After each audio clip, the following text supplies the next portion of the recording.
ꯇꯦꯝ ꯇꯣꯝ ꯊꯨꯔꯥꯡ ꯅꯣꯡꯁꯥꯕ ꯑꯩꯍꯥꯛꯅ ꯅꯍꯥꯟ ꯑꯩꯈꯣꯏ ꯄꯥꯡꯊꯣꯛꯈꯤꯕ ꯑꯦꯄ꯭ꯔꯤꯜꯒꯤ ꯇꯥꯡ ꯄꯥꯡꯊꯣꯛꯈꯤꯕ ꯑꯃꯗꯤ ꯑꯅꯤꯁꯨꯕ ꯇꯥꯡ 13ꯗ ꯄꯥꯡꯊꯣꯛꯈꯤꯕ ꯃꯅꯤꯄꯨꯔꯒꯤ ꯑꯩꯈꯣꯏꯒꯤ ꯂꯣꯛ ꯁꯚꯥꯒꯤ ꯏꯂꯦꯛꯁꯟꯗ ꯑꯩꯍꯥꯛ ꯏꯁꯥ one inner Manipur parliamentary constituency ꯏꯟꯅꯔꯗ ꯂꯦꯞꯆꯈꯤꯕ ꯑꯩꯍꯥꯛ इंडिपेंडेंट कैंडिडेट सीरियल नंबर 4 दा फुल कोट जेपम मरकादा लेप्चकिबा कैंडिडेट अयाना आई अनिसुबा सीट ओइना आई इंडिया की चावरबा स्टेट सिंगा अमदी इंडिया की चावरबा लीडर सिंग सेंट्रल पाइबा कैंडिडेट सिंग कयागा लंबा पानगनी हाइना आइना हुनजदुना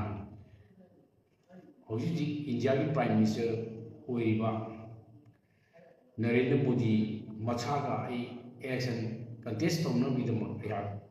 नोमिनेशन फाइन तौबनी तौ अगर तौरीबा नोमिनेशन फाइन तौरीबा नरेंद्र मोदी ने लेपीबा उत्तर प्रदेश की यूपी की बनारसी कंस्टिट्यूंसी कोई सीट 80 लेबा 80 की सिगुंबा मागी कोई सान Manipur one inner Manipur parliamentary constituency inner अखोई अनी लेब seat 2 outer Manipur parliamentary constituency सुमाइना अनी ले सुमाना यूपी दा यामना कैंडिडेट मैम याम चावबा पाक चावबा कंस्टिट्यूंसी यामबा लोइना मदुदि मागी अखोई आईटी सीट याम लेबा आईटी लेबा फेस ना अखोई मणिपुर फेस 1 फेस 2 पांथोखरे अदु सुमाइना इंडिया की पाक चावबा यूपी दा फेस 1 दिना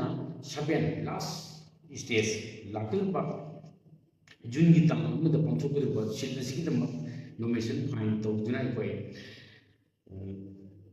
सबमिट तौबा स्कूटनी दा अखोई रिजेक्ट तौबा अखोई कैंडिडेट चामगा तारते अखोई हाइबा बनारसी यूपी बनारसी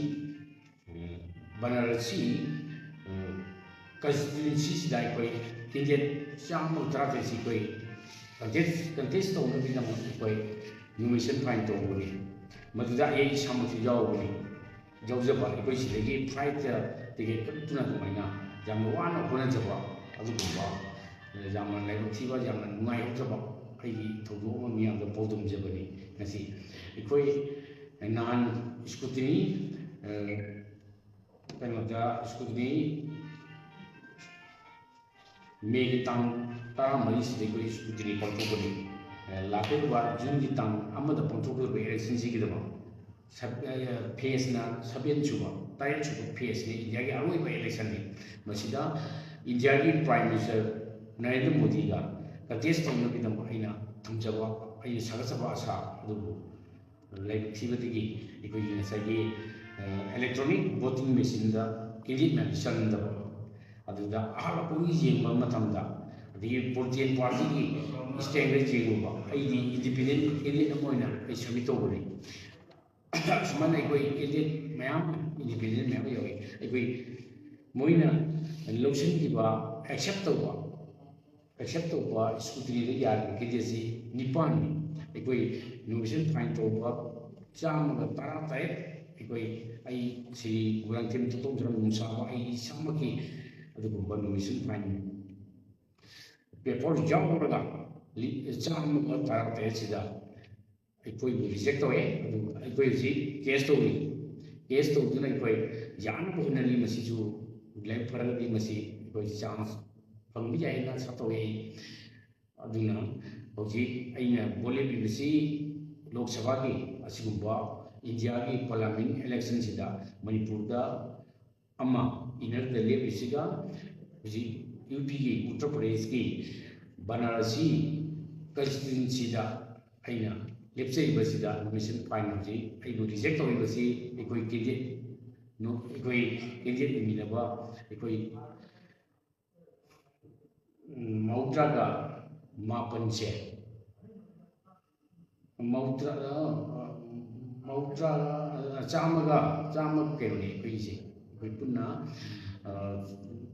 चामगा तारा तरे सिदा निपान ने मोइ यार से दुना चामगा इकोई मापन से इकोई रिजेक्ट होए मसी इकोई केस माइबुली से अदुगा इंडिया की असु इलेक्शन कमीशन ना इकोई दा थिंगलिसिना हौजी किनेसी यामबनिना इलेक्ट्रॉनिक वोटिंग मशीन दिसिना रोय अदुना बैलेट पेपर दिसिना गदिनि अदुना बैलेट पेपर दिसिना तना बिदम सरकार ना इलेक्शन कमीशन ऑफ इंडिया ना हौजी की इलेक्ट्रॉनिक वोटिंग मशीन द चन्नब सेमरपदा निपान जो मोइने एक्सेप्ट होए मसी जाम लाइव थिबनी मरम अदुना अइना से लुक्चरिबो वफमसी असुमाइना मणिपुर मचामना इंडिया की चावरबा स्टेट सिंह चंगलगा इंडिया की चावरबा हेवी वेट लेरबा इंडिया की प्राइम मिनिस्टर ओइबा केजे नमगा मीडियम अमगा मणिपुर लेबा मीडियम अमगा कटेस्ट तौदुना इलेक्शन पांथोकी हाइबदु थोहनजना बिदमो आई काब कादबदुना प्रजागी वखलोनी अदुगे लोइनना मणिपुर होरिबा कोइगे